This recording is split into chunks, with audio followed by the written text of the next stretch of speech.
नमस्कार, नवतेज टीवी देख रहे हैं आप और मैं आपके साथ हूं चंदा यादव। बुलेटिन की शुरुआत करेंगे। ज्ञानवापी मामले में इलाहाबाद हाईकोर्ट से मुस्लिम पक्ष को बड़ा झटका लगा है। अदालत ने ज्ञानवापी के व्यास तहखाने में हिंदू पक्ष के पूजा करने के अधिकार को बरकरार रखा है। बता दें, पूजा बहाल करने के आदेश वाराणसी जिला अदालत ने दिया था, जिसके खिलाफ मुस्लिम पक्ष हाईकोर्ट पहुंचा था, जहां कोर्ट ने जिला अदालत के फैसले पर मुहर लगाते हुए पूजा के अधिकार पर पाबंदी नहीं लगाई है। वहीं अब मुस्लिम पक्ष सुप्रीम कोर्ट का रुख कर सकता है। टोंक जिले के निवाई में आरसीपी परियोजना को लेकर आभार सभा का आयोजन किया गया। इस सभा में मुख्यमंत्री भजनलाल शर्मा 6 घंटे की देरी से पहुंचे और 10 बजे बाद लाउडस्पीकर पर बैन की गाइडलाइन का पालन करते हुए उन्होंने बिना माइक के ही लोगों को संबोधित किया है और हाथ जोड़कर लोगों से माफी भी मांगी और दोबारा आने का वादा किया। इस दौरान मुख्यमंत्री के साथ बीजेपी प्रदेश अध्यक्ष सीपी जोशी, कैबिनेट मंत्री कन्हैयालाल चौधरी, राज्य मंत्री जवाहर सिंह बेढम, विधायक राम सहाय वर्मा, पूर्व विधायक अजित सिंह मेहता, विजय बैंसला समेत टोंक जिला प्रमुख सरोज बंसल, बीजेपी नेता नरेश बंसल समेत बड़ी संख्या में बीजेपी पदाधिकारी और कार्यकर्ता मौजूद रहे।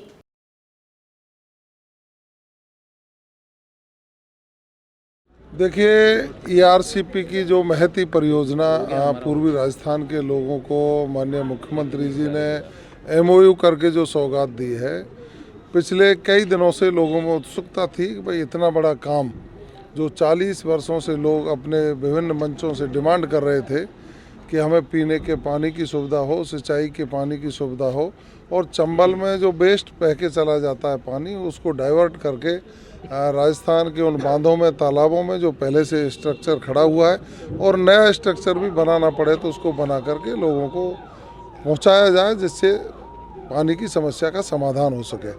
देखो, कांग्रेस की तो मती मारी गई है। हम उनसे क्या कहेंगे जब उन लोगों से भारत सरकार बार बार कहती रही कि आप लेकर के आए, खुद तो लेकर के आए नहीं। वो एमओयू को दिखाने की उसकी क्या बात करेंगे। बहुत जल्दी ही माननीय मोदी जी आकर के शिलान्यास करने वाले हैं, तब उसमें शामिल हो जाना। राम मंदिर बनता है, उसमें आप जाते नहीं हैं। सनातन संस्कृति के आप खिलाफ हैं। आपके लोग सनातनियों को कोरोना कहते हैं। आप पानी कोई ला रहा है तो आप एमओयू दिखाइए। आखिर क्या चाहते हैं आप? जनता ने आपको नकार दिया। आपके नेता आपकी डूबती नाव में से छोड़ करके भाग रहे हैं। आप तसल्ली करिए, सुशासन स्थापित हुआ है। भजनलाल जी के नेतृत्व में राजस्थान दौड़ेगा विकास की दृष्टि से। उत्तराखंड के पूर्व मुख्यमंत्री त्रिवेंद्र सिंह रावत शाहजहांपुर पहुंचे। यहां भाजपा के पदाधिकारी ने उनका गर्मजोशी के साथ स्वागत किया। इस दौरान उन्होंने कांग्रेस नेता राहुल गांधी पर जमकर निशाना साधा। उन्होंने कहा कि आज पूरा देश राहुल गांधी से नफरत कर रहा है। देश की जनता राहुल गांधी को ठुकरा दी है। त्रिवेंद्र सिंह रावत ने कहा, भारत के प्रधानमंत्री नरेंद्र मोदी का आज पूरे विश्व में सम्मान है और मोदी दुनिया के सबसे लोकप्रिय नेता हैं। नशेड़ी गंजेड़ी अगर हुए हैं तो राहुल गांधी जी ये समस्या का समाधान नहीं जो आप कह रहे हैं, और उनको ये बात कहने से पहले स्वयं के गिरेबान में देखना चाहिए। पर उपदेश कुशल बहुतेरे, ऐसा नहीं चलेगा। पहले आप तो आत्मसात करिए किसी चीज़ को, तब दूसरों को उपदेश दीजिए। राहुल गांधी ने उत्तर प्रदेश के नौजवानों का एक तरह से अपमान किया है। ये उनको नशेड़ी और गंजेड़ी कहें। संसदीय कार्य, विधि एवं न्याय मंत्री जोगाराम पटेल ने जोधपुर के महात्मा गांधी अस्पताल पहुंचकर मरीजों का हालचाल जाना और डॉक्टरों ने इलाज के संबंध में जानकारी भी ली है। इस दौरान उन्होंने चिकित्सकों को आवश्यक दिशा निर्देश देते हुए इलाज में पूर्ण सुविधा देने की बात कही। मंत्री जोगाराम पटेल ने परिजनों से मिलकर सही इलाज का भरोसा भी दिलाया। मेरे विधानसभा क्षेत्र लूड़ी के कस्बा लूड़ी की 3 बच्चों को, इसमें से एक बड़ी बच्ची है, एक छोटा बच्चा है और एक बड़ा बच्चा है, आवारा कुत्तों ने बुरी तरह से काट दिया, जिसको संभालने के लिए आज हम महात्मा गांधी अस्पताल जोधपुर आए। अब भी बच्चों की हालत बिल्कुल ठीक है। डॉक्टर पूरा इलाज कर रहे हैं, पूरा निःशुल्क इलाज कर रहे हैं और हम आज से प्रयास करेंगे। आवारा पशु है, आवारा कुत्ते हैं, तो समाज में बच्चों के प्रति रोज़ नुकसान करते हैं। आए दिन ऐसी घटनाएं पड़ते हैं और यहाँ भी बच्चे को मुंह पे पूरी तरह से कुत्ते ने काट दिया, बच्चे को भी आँख के ऊपर से काट दिया। हम प्रयास करेंगे कि जितने भी आवारा कुत्ते हैं जो हमारे बच्चों को नुकसान पहुंचाते हैं उनको तुरंत पकड़ें। अब प्रशासन से भी मांग करूँगा कि ऐसी घटनाओं की पुनरावृत्ति नहीं हो, इसलिए ऐसे आवारा कुत्ते जो हिंसक हो गए हैं, भक्षक हो गए हैं, उनको पूर्ण रूप से प्रतिबंधित कर कुत्तों के बारे में डालें या उनको वहाँ से हटावें और ऐसी दुर्घटनाएं पुनः न हो, ऐसा हम प्रयास करेंगे। बहराइच में मुख्य अतिथि प्रदेश प्रभारी मंत्री डॉक्टर संजय कुमार निषाद ने जिलाधिकारी मोनिका रानी, पुलिस अधीक्षक, सांसद और तमाम विधायक की उपस्थिति में फीता काटकर एवं दीप प्रज्वलित कर 3 दिवसीय बेबी महोत्सव का भव्य शुभारंभ किया। इस दौरान खुले आसमान में रंग बिरंगे गुब्बारे भी उड़ाए गए और स्कूली छात्र छात्राओं द्वारा वंदना गीत, गणेश वंदना गीत प्रस्तुत किए गए। कार्यक्रम को संबोधित करते हुए मंत्री निषाद ने मुख्यमंत्री योगी आदित्यनाथ की जमकर सराहना की। संघर्षों का परिणाम रहा जो बहराइच वास्तविक से बहराइच में क्या क्या है। बहराइच महोत्सव की शुरुआत पहली बार है। मैं भी सौभाग्यशाली हूँ कि मेरे प्रभारी मंत्री बनने के बाद हमेशा सत्ता आती है तो हमेशा कोई न कोई मंत्री प्रभारी रहता है, लेकिन हमें अवसर प्रदान हुआ कि कम से कम बहराइच का जो बहराइच महोत्सव की शुरुआत हमारे कार्यकाल में शुरू हुआ और यहाँ के अधिकारियों को बधाई दूंगा। यहाँ के क्षेत्र की जनता और यहाँ के जनप्रतिनिधियों और आप पत्रकार बंधुओं के जैसे जो प्रिंट मीडिया, इलेक्ट्रॉनिक मीडिया है, सही खबर पहुंचाती है, आईना के रूप में जो कर्मियां रहे उद्घाटन करते रहे, चाहे पक्ष हो चाहे विपक्ष हो, सबके बारे में आप सचेत करते रहे। उधर हरियाणा के बहादुरगढ़ में कार सवार बदमाशों ने इनेलो के प्रदेश अध्यक्ष नफे सिंह राठी और 3 लोगों पर गोलीबारी की है। इस गोलीबारी में नफे सिंह राठी और जय किशन दलाल की मौत हो गई। वहीं एक युवक गंभीर रूप से घायल बताया जा रहा है। बता दें, मौके पर गोलियों के 18 खोले मिल चुके हैं। घायलों को शहर के ब्रह्म शक्ति अस्पताल में भर्ती कराया गया। प्रदेश के गृह मंत्री अनिल विज ने आरोपियों को कड़ी सजा देने की मांग की है। बड़ी दुखद घटना है और नफे सिंह राठी मेरे साथ भी विधायक रहे हैं। मैंने सारे अधिकारियों से बात की है और उनको कहा कि भाई इस पर तुरंत कार्रवाई करें। एसटीएफ को भी हमने लगाया है, तो मुझे उम्मीद है पुलिस जल्दी कार्रवाई करेगी इसमें। जी, आज इवनिंग में करीब 4 लोग जिनको गोली लगी थी ब्रह्म शक्ति संजीवनी हॉस्पिटल में आए और जिसमें से 2 पेशेंट को काफ़ी ब्लीडिंग होने की वजह से और ऑलरेडी उनकी डेथ हो चुकी थी। हालांकि काफ़ी सीपीआर किया गया बट उनकी जान नहीं बच पाई। ऑलरेडी आज 2 पेशेंट आईसीयू में अभी एडमिट हैं। उनको भी शोल्डर के ऊपर और थाई के ऊपर और लेफ्ट साइड ऑफ चेस्ट में गोली लगी हुई है। कौन था सर जो ब्रॉड डेड आया है? वो अपने एक्स विधायक नफे सिंह जी थे और दूसरे जय किशन जी जो कि मांडोठी गांव से थे। अलवर शहर में कर्मचारी राज्य बीमा औषधालय का लोकार्पण पीएम मोदी ने वर्चुअल रूप से किया। कार्यक्रम में समीरन एवं औद्योगिक क्षेत्र के कार्यरत विड़ित एवं विभिन्न कंपनियों के प्रतिनिधि गण उपस्थित रहे। बता दें, औषधालय भवन का निर्माण लगभग 2.60 करोड़ की लागत से किया गया है, जो कि लगभग 0.42 एकड़ में स्थित है, जिनका बिल्टअप एरिया 547.36 स्क्वायर मीटर है। औषधालय में 4 चिकित्सा अधिकारी और 5 नर्सिंग स्टाफ कार्यरत हैं। नमस्कार। सर्वप्रथम मैं माननीय प्रधानमंत्री श्री नरेंद्र मोदी का धन्यवाद देना चाहता हूं, जिनके द्वारा ईएसआईसी मेडिकल कॉलेज एवं ईएसआई डिस्पेंसरी नंबर 1 अलवर की सौगात दी गई है अलवर वासियों को और बीमित एवं आश्रित परिवारजनों को। यह बिल्डिंग लगभग 3 करोड़ 64 लाख रुपए की बनी हुई है। इसमें दंत विभाग के साथ साथ आधुनिक लैब की सुविधा भी उपलब्ध है। साथ ही यहाँ पे मानसिक रोग विशेषज्ञ की भी सुविधा उपलब्ध है और महिलाओं की जो सामान्य बीमारियों के लिए महिला चिकित्सक भी उपलब्ध है। झालावाड़ के खानपुर में सारोला थाना परिसर में सीएलजी और शांति समिति सदस्यों की बैठक आयोजित की गई। नवनियुक्त थाना प्रभारी रमेश सिंह ने यह बैठक की है और बैठक में साइबर फ्रॉड और सोशल मीडिया पर आपत्तिजनक भड़काऊ पोस्ट से बचने की जानकारी दी गई। साथ ही आगामी बोर्ड परीक्षा के चलते तेज आवाज में डीजे नहीं बजवाने की अपील भी की गई। बैठक में जिला परिषद सदस्य रामराज नागर, सरपंच सुरेश शर्मा सहित सीएलजी सदस्य मौजूद रही। राजस्थान माध्यमिक शिक्षा बोर्ड की 12वीं कक्षा की परीक्षाएं 29 फरवरी से शुरू होने जा रही हैं। इसके लिए प्रशासन ने सभी तैयारियां पूरी कर ली है। डिडवाना जिले की बात करें तो जिले में कुल 148 परीक्षा केंद्र बनाए गए हैं और 23,818 परीक्षार्थी परीक्षा में भाग लेंगे। बोर्ड परीक्षा के लिए डिडवाना कोषालय से जिला शिक्षा अधिकारी सुरेंद्र सिंह की देखरेख में प्रश्न पत्रों का वितरण कर दिया गया है। यह सभी प्रश्न पत्र संबंधित पुलिस थानों में पुलिस की सुरक्षा में ही रहेंगे। बता दें, नकल रोकने के लिए फ्लाइंग स्क्वाड, उप समन्वयक दल की नियुक्ति की गई है। वहीं प्रत्येक उपखंड मुख्यालय पर कंट्रोल रूम भी बनाए गए हैं। प्रत्येक केंद्रों पर पुलिस ने सुरक्षा के पुख्ता इंतजाम किए हैं। 2024 की जो माध्यमिक शिक्षा बोर्ड की परीक्षाएं हैं वो शुरू होने वाली हैं। उसके संबंध में समस्त तैयारियां जिला स्तर से पूर्ण कर ली गई हैं। हमारे यहाँ पर उच्च माध्यमिक परीक्षा के लिए 148 सेंटर हैं तथा 23,818 स्टूडेंट बैठेंगे।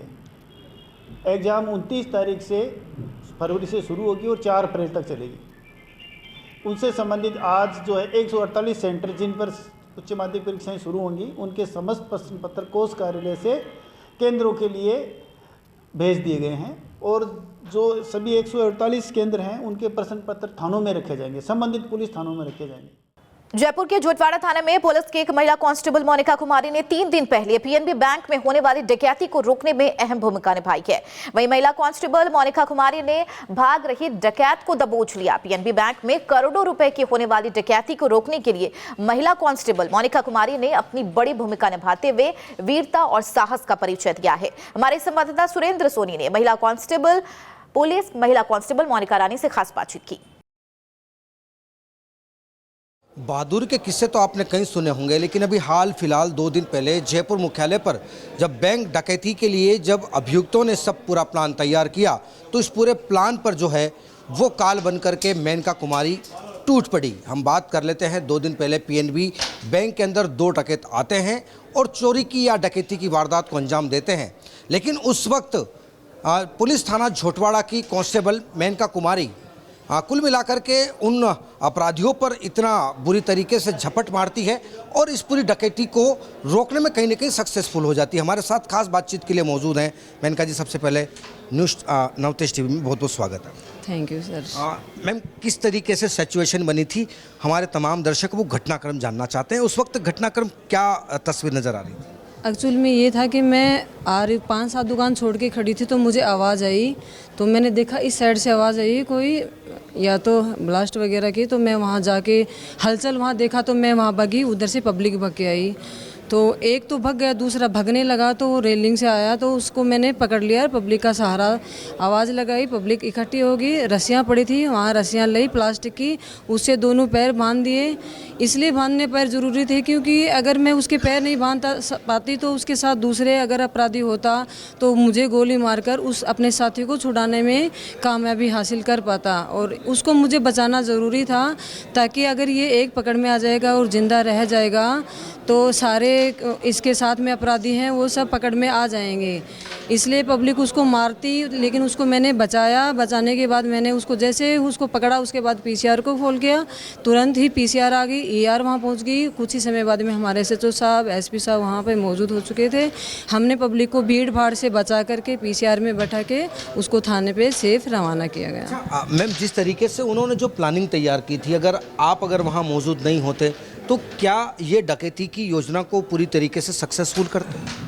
ऐसे तो बैंक मैनेजर जिन्होंने केसीआर सर हैं उन्होंने अपनी मेहनत की थी खूब, उनसे गुत्थम गुत्था हुई है, गुत्थम गुत्थी में उसके गोली भी लगी हैं केस को बचाने के लिए और केसीआर की ही उनकी सुरक्षा के लिए हम लोग हैं उनको बचाने के लिए और अपराधी को पकड़ने के लिए ताकि अपराधी पकड़ में आ जाए और भविष्य में ऐसे अपराध से हमारा भारत राजस्थान बच सके। अच्छा, लगातार पुलिस महकमे में एक बड़ी नवाचार भी होते हैं महिलाओं को लेकर के, ट्रेनिंग को लेकर के, तो क्या लग रहा है कि इस बार जॉर्ज बिजू साहब के नेतृत्व में एक पुलिस को मजबूती लगातार मिलती जा रही है, तो उसके लिए क्या?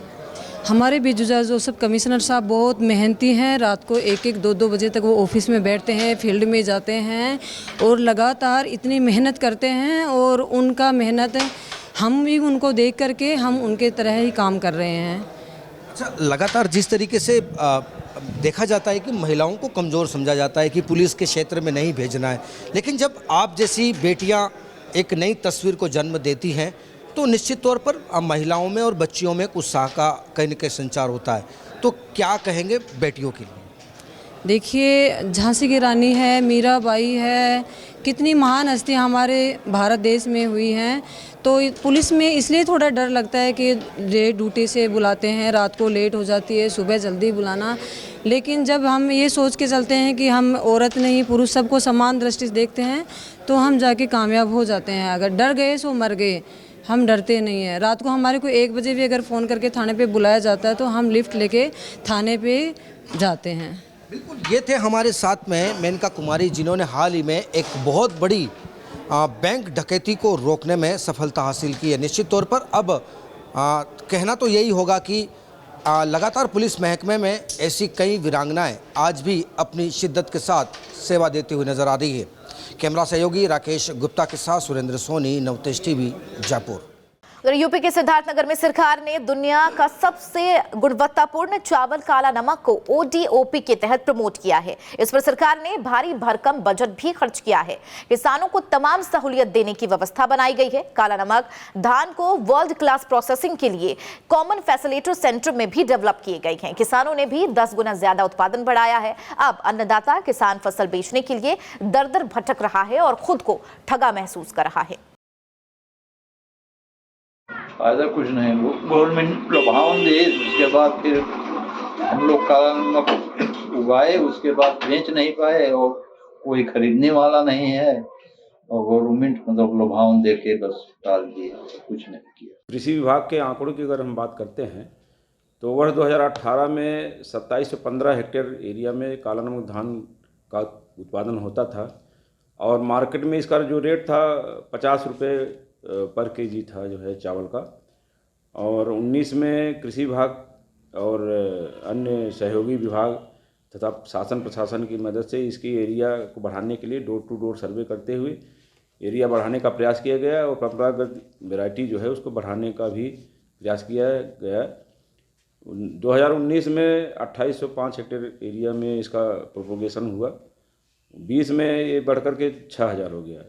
2021 में 12000 हेक्टेयर क्षेत्रफल में काला नमक का एरिया बढ़ गई।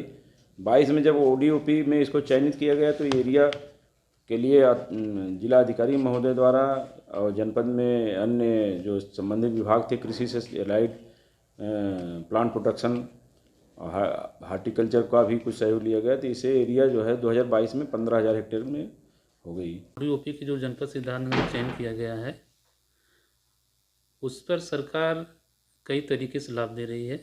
जैसे हमारे डिपार्टमेंट से किसी का एक्सपोजर विजिट हो रहा है, राष्ट्रीय अंतर्राष्ट्रीय स्तर पर मेले अगर लग रहे हैं तो वहाँ पे उनको भेजकर उनको मार्केट की सुविधा उपलब्ध कराई जा रही है कि वो जाएं वहाँ पे अपने उत्पाद को लेकर लोगों को बताएं उसके बारे में और एक खुद अपना मार्केट डेवलप करें। इसमें जो कि उनके उत्पाद ले जाने के लिए और वहाँ पे जो उनका अन्य खर्च हो रहा है आने जाने के लिए उस पर सरकार द्वारा अनुदान दिया जाता है। इसके साथ सरकार इसमें जो कि जो इंटरनेशनल जो बैन लगा है नॉन बासमती पे, उसके लिए भी लेटर कृषि विभाग द्वारा भेजा गया DM सर के साइन से। देखिए, जो काला नमक के संबंध में आप सवाल कर रहे हैं, काला नमक के जो एक्सपोर्ट बैन हुआ है जिससे किसानों का एक्सपोर्ट नहीं हो पा रहा है, उसके संबंध में ऑलरेडी कार्रवाई चल रही है और स्टेट गवर्नमेंट के लेवल से भी कार्रवाई चल रही है और जल्दी ही उस पर कोई निर्णय लेकर किसानों को लाभ पहुंचाया जाएगा।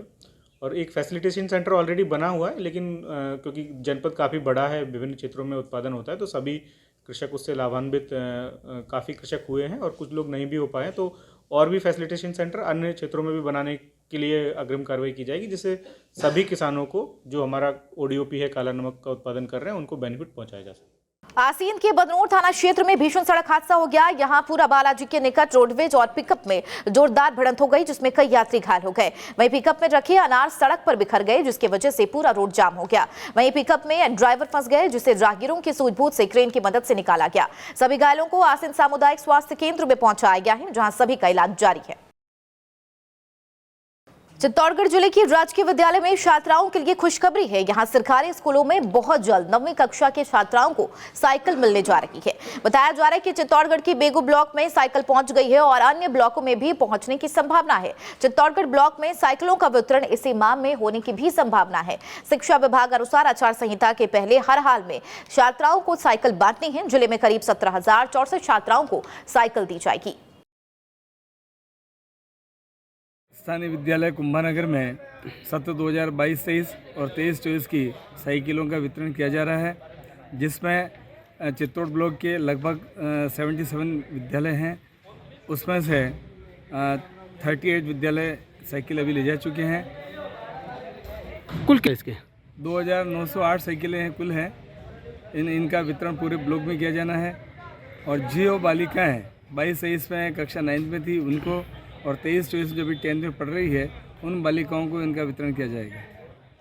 हनुमानगढ़ जिले के भादरा तहसील क्षेत्र के कई गांव में पशुओं में खुरपका मुंहपका बीमारी फैल रही है। इसके साथ ही निमोनिया का खतरा भी पशुओं में बढ़ चुका है। जहां एक और पशुपालन विभाग की टीम ने निगरानी बढ़ा दी है, तो वहीं पशुओं की हो रही निरंतर मौत से पशुपालकों में बेचैनी भी बढ़ गई है। बता दें, भादरा क्षेत्र के गाँव मुसरी में 10 दिनों में 200 से ज्यादा पशुओं की मौत हो चुकी है। पशुपालन विभाग ने बताया है कि वैक्सीनेशन का कार्य भी अलग अलग टीमों के माध्यम से युद्ध स्तर पर किया जा रहा है और स्थिति गत दिनों की अपेक्षा अब निरंतर नियंत्रण में है। हमारे 5 लाख के करीब पशुओं के टीकाकरण किया जा चुका है। अब फिलहाल इन दिनों गांव सुरतपुरा गडड़ा में कोई एक पशु में मुंह खुरकी व एक निमोनिया के लक्षण की बीमारी आई थी, तो उन दोनों गांवों में सघन अभियान चला के पशुओं का ट्रीटमेंट किया गया और वैक्सीनेशन किया गया, तो वो 2 गांव रिकवर में हो गए थे। अब जो है मुंसरी गांव और फिफाना गांव में ये बीमारी आई। फिफाना गांव में कंट्रोल में है बीमारी, लेकिन मुंसरी गांव में अभी तक नए केस आ रहे हैं। तो उनके लिए हमारी 2 टीमें बना के, जिसमें डॉक्टर और कंपाउंडर टोटल मिला के 12 लोग हैं उसमें, तो कंटिन्यू घर घर जाके डोर टू डोर सर्वे करके पशुओं का इलाज कर रहे हैं। तो पशुपालन विभाग के जो कर्मचारी इलाज कर रहे हैं, जो उनका सर्वे कर रहे हैं, उसमें किसी भी प्रकार की कोई कोताही ना हो। तो पशुपालन विभाग के उच्च अधिकारी सभी, मैं भी देख रहा हूँ उसको, हमारे डेक्स भी देख रहे हैं और सरकार की तरफ से हमारे सभी देख रहे हैं, इसको प्रशासन भी देख रहा है भी हम कहीं किसी प्रकार की कोई चूक ना हो जाए हमसे। अलवर के रामगढ़ कस्बे के बस स्टैंड के पास चोरों ने एक बैंक एटीएम को निशाना बनाया और रात में एटीएम को गैस कटर से काटकर उसमें से 87,900 रुपए चोरी कर लिए हैं। चोरों ने सबूत मिटाने की नियत से एटीएम में आग लगा दी, जिससे करीब 2.5 लाख रुपए का नुकसान हुआ है।